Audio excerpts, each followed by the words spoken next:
Primeira pergunta, tá acompanhando esse possível racha no PCC? E como é que você vê isso, as suas preocupações em relação à segurança pública do Brasil e de São Paulo também? E aí depois a gente vai falar mais sobre o Frank.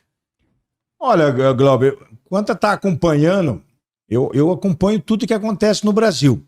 Só que eu não consigo, até pelos fatos serem muito dinâmicos, eu não consigo me aprofundar em todos os assuntos. Então, superficialmente, eu tenho acompanhado tudo o que está acontecendo, inclusive essas informações de racha no PCC. Tenho acompanhado. Só que são informações assim também que liderança, sintonia final. Agora, nós acreditamos ou não que o Marcola é líder do PCC? Acreditamos ou não que ele é uma figura apenas simbólica? Que ele não manda mais nada? Que ele quer contestar a liderança dele? Então nós temos acompanhado, mas também tem esses questionamentos que, por exemplo, tudo que nós recebemos de informações, eu que recebo de informações hoje, via imprensa, via pesquisa, via interesse em ter conhecimento de fatos. Eu não tenho nenhuma informação, digamos assim, hoje, privilegiada. Não as mesmas informações que tem um delegado de Polícia Federal, um delegado de Polícia Civil em São Paulo. Sim. Então esse tipo de informação que chega para nós de que realmente a facção ela tá tendo um racha, tá tendo um enfrentamento. Nós já tivemos isso já faz tempo. Esses rumores de guerra dentro da facção nós já tivemos já há anos. Tanto que dois faccionados foram mortos. Foram mortos, GG do Mangue é um deles. Foram mortos porque a informação que estavam... Primeira informação que estavam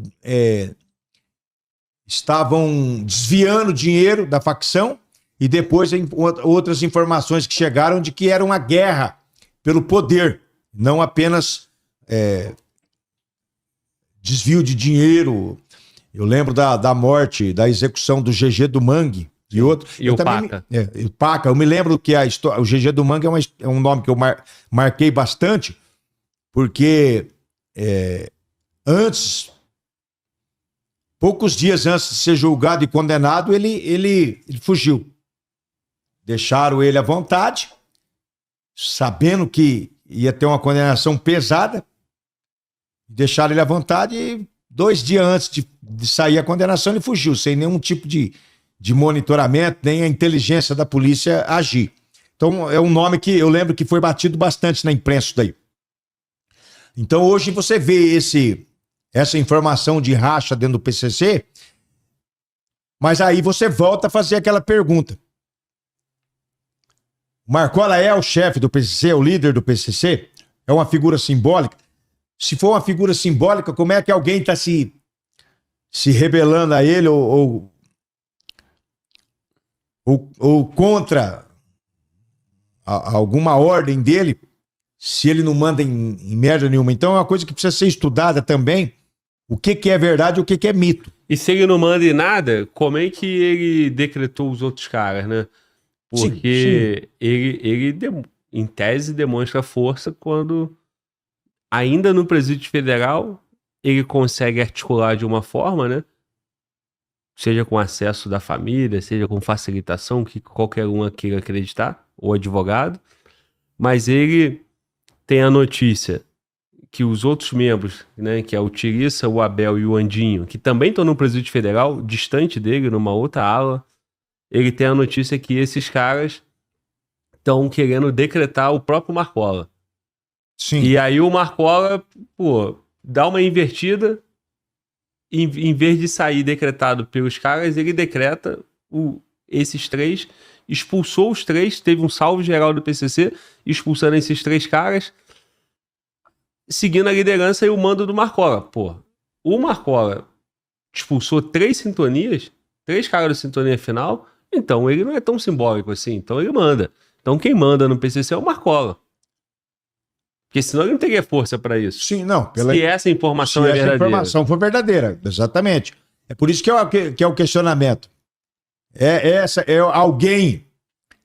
Alguém tem interesse em tá agindo como se fosse em nome do Marcola. É uma coisa que precisa ser, inclusive, eu acredito que as autoridades estão preocupadas, porque arremete o quê? Eu falei do Marcola, coisa que não tem nada a ver com crime e tal, falei do Marcola, da vida pessoal do Marcola, da saúde do Marcola. Fui denunciado no STF, um advogado. Então ele tem quem representa ele. Isso. Aí começa-se a dizer que o Marcola determinou isso, determinou aquilo, afastou aquilo. Quem está tendo contato com o Marcola? Ou realmente... Porque olha só, o Marcola não assistiu o teu vídeo. Não. Alguém assistiu e te processou. Sim. Alguém aqui fora... Será que é a mesma pessoa? Alguém aqui fora tem aval para tomar decisões em nome dele? Sim. Às vezes, sem nem precisar falar com ele. E só usa o simbolismo do Marcola. Sim. Do nome dele. Exatamente. Ou foi essa mesma pessoa que falou que eu falei mal dele, que falou que o Andinho, o Vida Louca e o Tirissa tá... Quem contou para ele? Então é preciso que investigue isso aí. É preciso que... Falar, mas... É claro que você, para processar uma pessoa em nome de outra, você basta uma procuração. Mas o que eu vou falar para um juiz um dia, se preciso for, mas qual que é e tem o interesse da suposta vítima? Você entendeu? Porque uma coisa é um advogado me ligar e falar comigo, Fauro, o cara falou merda de você lá, vamos entrar com ação? Vamos. Já aconteceu de falar, eu falar, deixa isso aí pra lá. O cara falando merda de mim, coisas que não se comprovam. Agora a outra é o cara entrar no meu nome sem eu ter conhecimento. Que ofendido que eu fui se nem conhecimento eu tive. O cara se nem tá preso. autorizei. E o cara tá preso? Como que ele teve conhecimento? Sim. Então, tem que ser investigado isso aí também. Agora,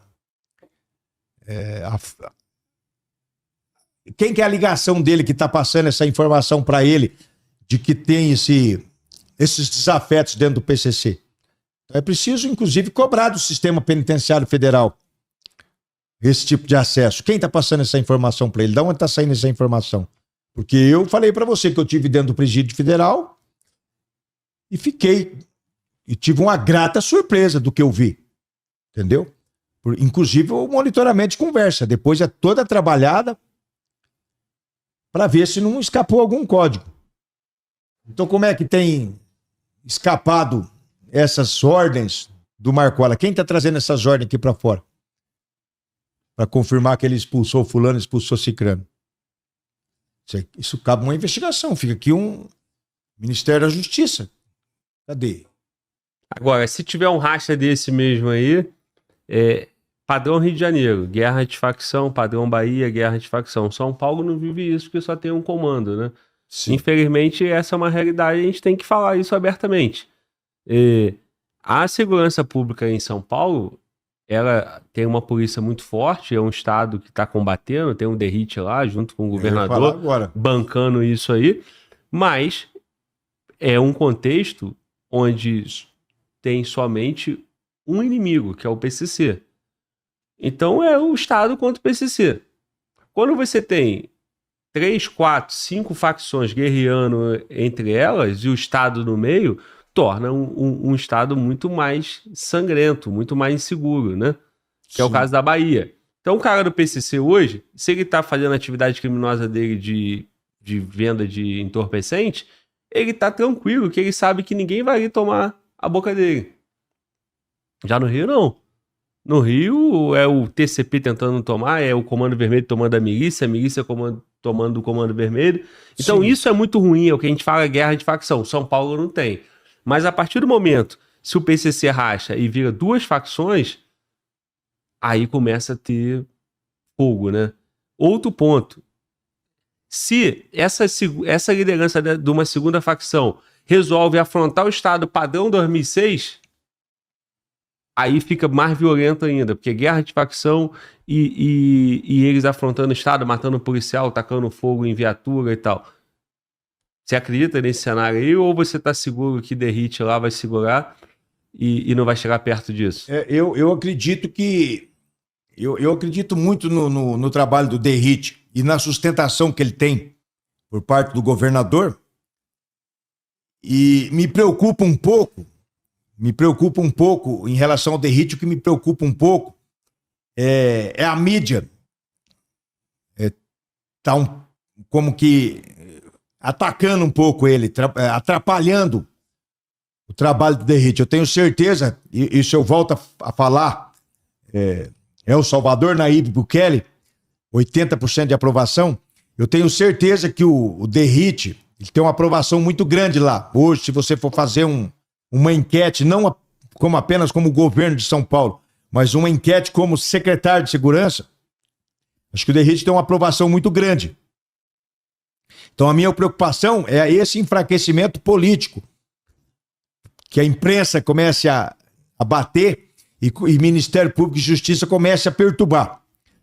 Mas eu acredito que a própria figura dele, como ex-integrante da Rota, como uma pessoa que tem feito esse enfrentamento, ele inibe, sim, as facções criminosas de mostrarem as garras de uma maneira mais violenta, mais sangrenta. Até porque, como você disse, o tráfico persiste.